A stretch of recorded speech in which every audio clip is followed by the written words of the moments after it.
Je m'appelle Morgane Février, je suis entrepreneur depuis 3 ans. Avant ça, j'ai fait 10 ans de salariat dans le digital.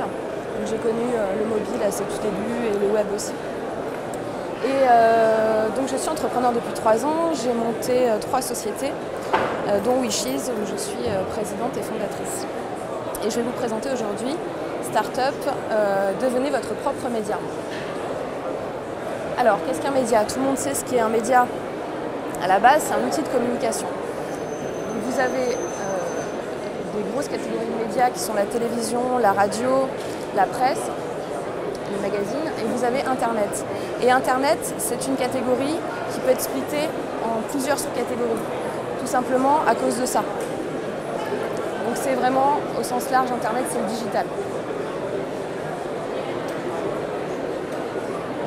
Il y a des choses qui ont changé parce que, comme vous le savez sûrement, les médias traditionnels tels que la presse et la télé, ils sont en déclinaison. Parce que les gens, ils vont plus regarder du on-demand, ils vont plus aller sur de l'achat impulsif, sur tout ce qui est instantané. Donc il y a 2 facteurs clés qui sont là maintenant, c'est la temporalité, on peut acheter quelque chose n'importe où, n'importe quand, où on veut. On est dans l'instantanéité, on est dans le temps réel. Et il y a aussi le ciblage, parce que maintenant, on peut personnaliser. On a une audience qu'on peut segmenter et on peut voir les comportements en live. Et ça change tout par rapport au offline qui est plus du mass market. Alors la première chose, c'est de déterminer qui vous êtes. Pourquoi? Parce que quand vous créez un produit, un service, vous pouvez avoir la meilleure idée, le meilleur projet du monde. Si vous n'avez pas quelque chose de différenciant, quelque chose qui est marqué par rapport aux concurrents, bah vous n'existez pas. Donc on va voir comment on va faire. Donc l'utilisation de la vision. La vision, c'est quoi? C'est trouver pourquoi vous faites ça, pourquoi vous faites votre entreprise. Je vous invite à écouter une conférence TED de Simon Sinek sur le cercle d'or qui parle très bien du pourquoi, du comment et du quoi. Et qui explique en gros que quand vous mettez en avant le quoi ou le comment, ça ne marche pas. Et finalement, il vaut mieux mettre en avant le pourquoi. Et il fait référence notamment à Apple, avec, voilà, Apple, il ne dit pas « venez acheter mes ordinateurs », il dit « think different ». Vous avez Nike, où vous avez « just do it ». Et ça, c'est l'identité de la marque. Et c'est super important. Et pour construire son identité de la marque, donc vous avez le fond qui est la vision et vous avez aussi la forme. Et la forme, c'est tout ce qui est personal branding.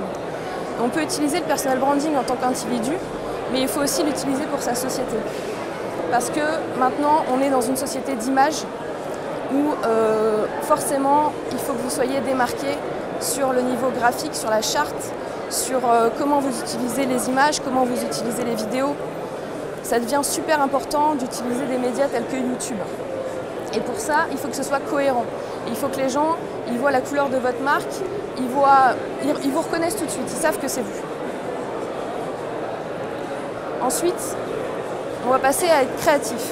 Alors vous allez me dire, ça fait 5 minutes que je vous explique qu'il faut travailler le fond et la forme, là c'est déjà de la créativité. C'est-à-dire, est-ce que mon client idéal, c'est Jean-Michel qui est commercial et qui fait les routes de France toute la journée, qui va dans des hôtels, qui mange dans des restaurants? Est-ce que c'est Janine qui a 80 ans qui est en maison de retraite? Est-ce que c'est Jennifer ou Kevina qui a 14 ans et qui adore écouter la musique sur son MP4? Voilà, c'est quoi votre cible idéale et le plus détaillé possible? Parce qu'après, une fois que vous aurez ces gens-là, vous allez avoir des vrais ambassadeurs de votre marque. Vous allez coller à ce qu'ils aiment et là, ils vont vous recommander et là, c'est super important.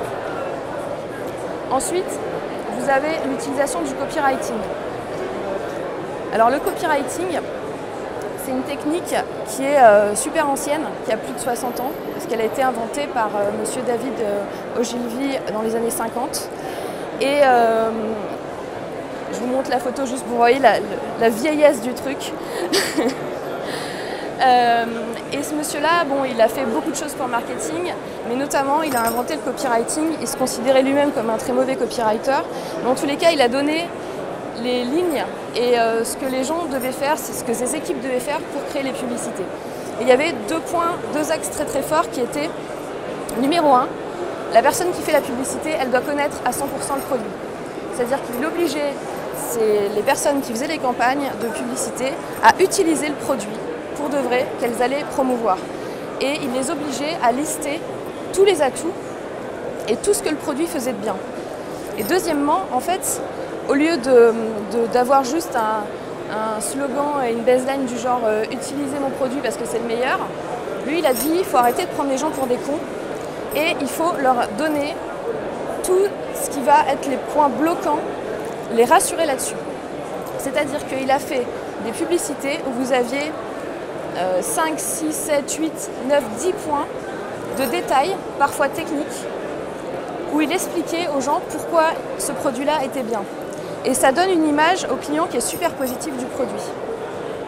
Donc, la rédaction des contenus et les scaler, c'est super important pour avoir une bonne vision, pour que le client il soit rassuré. Et là-dessus, il y a M. Hopkins qui avait rajouté quelque chose qui était de préparer une offre satisfait ou remboursée sous 30 jours, par exemple. Ce qui peut déclencher un acte d'achat chez le client.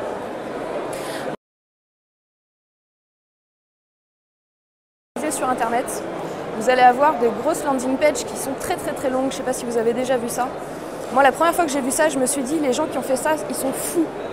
C'est-à-dire, moi, en marketing, on m'a appris, il faut que le parcours client soit le plus fluide possible, le plus court possible. Il faut qu'il clique vite, parce que c'est là qu'il va acheter. Et en fait, ça marche super bien. Parce que en faisant cette longue landing page, vous détaillez bien votre produit et vous enlevez tous les points bloquants que le client va se demander « Ah mais si le produit il est ci, il est ça » et vous lui donnez des bonnes phrases au fur et à mesure pour qu'il soit en accord avec vous. Et du coup, il achète.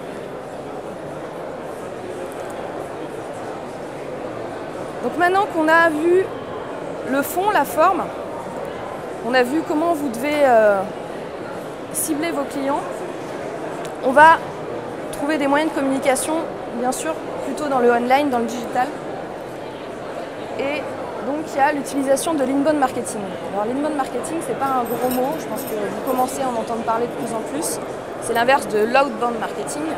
L'inbound marketing, on laisse les gens aller vers soi.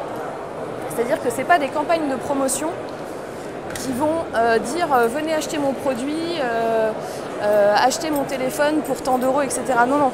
L'inbound marketing, il s'appuie sur deux socles forts qui sont un, les sites web et les blogs, et deux, les réseaux sociaux.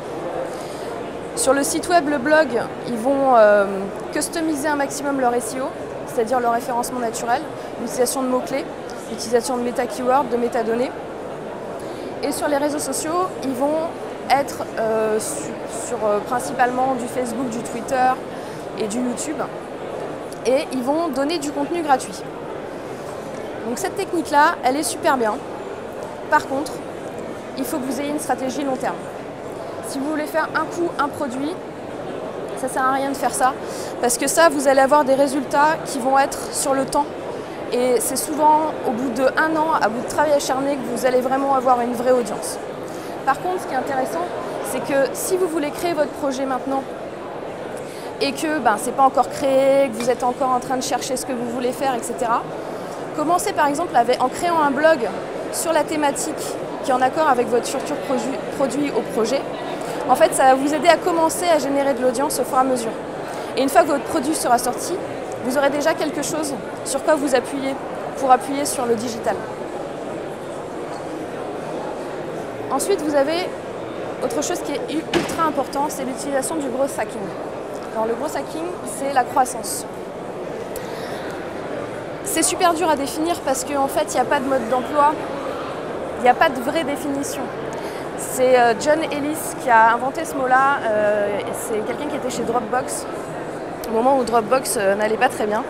Et il voulait recruter quelqu'un pour faire de la croissance pour l'entreprise et quelqu'un qui soit malin. Et quand je parle de malin, en fait, être gros hacker, c'est pas être quelqu'un de forcément super intelligent. Malin, c'est dans la créativité. Qu'est-ce qu'on va faire pour améliorer tel et tel point? Et il y a plusieurs choses. Je vais vous donner des exemples parce que ça va être beaucoup plus clair. Par exemple, YouTube, à ses débuts, YouTube c'est un mastodonte maintenant, Bah, au début, il n'avait personne sur sa plateforme. Pourquoi il n'avait personne? Tout simplement parce que pour avoir des gens, il faut avoir du contenu. Et pour avoir du contenu, il faut avoir des gens. Donc c'est le serpent qui se mord la queue. Et un jour, ils se sont dit, bon, qu'est-ce qu'on peut faire pour faire venir des gens, quoi, pour que le produit il ait de la croissance. Et ils ont décidé de créer eux-mêmes des vidéos. Mais pas n'importe quelle vidéo. Ce qu'ils ont fait, c'est qu'ils se sont dit, bon, on va prendre une vidéo où des gens vont venir la voir. Alors c'est quoi? Bah, c'est la playmate de la semaine. C'est-à-dire, ils donnaient un billet de 100 $ à une nana toutes les semaines pour qu'elle vienne se déshabiller de façon très soft, mais ça leur a provoqué quoi? Une croissance. Et ça, c'est du gros hacking. Et c'est pas forcément des choses techniques. Vous pouvez avoir des choses techniques, par exemple Airbnb.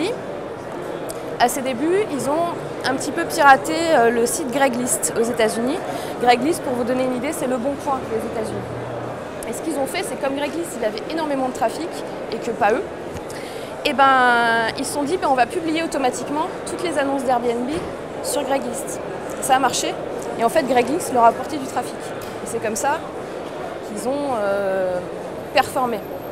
Après, ça peut être aussi, c'est pas forcément des choses techniques, ça peut être aussi toujours Airbnb qui voit que en regardant ses datas, et ben les annonces avec photo, elles performent mieux que les autres, ce qui paraît normal. Quand on veut chercher un appartement, on aime bien voir les photos. Et du coup, ils se sont dit, bon ben, on va aller taper à la porte des gens.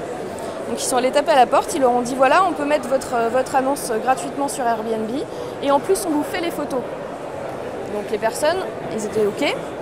Et du coup, avec ça, ils ont commencé à grossir, parce que plus il y a des photos aussi, plus ça attire les gens, plus ça fait de visiteurs, et plus les annonces, elles sont louées.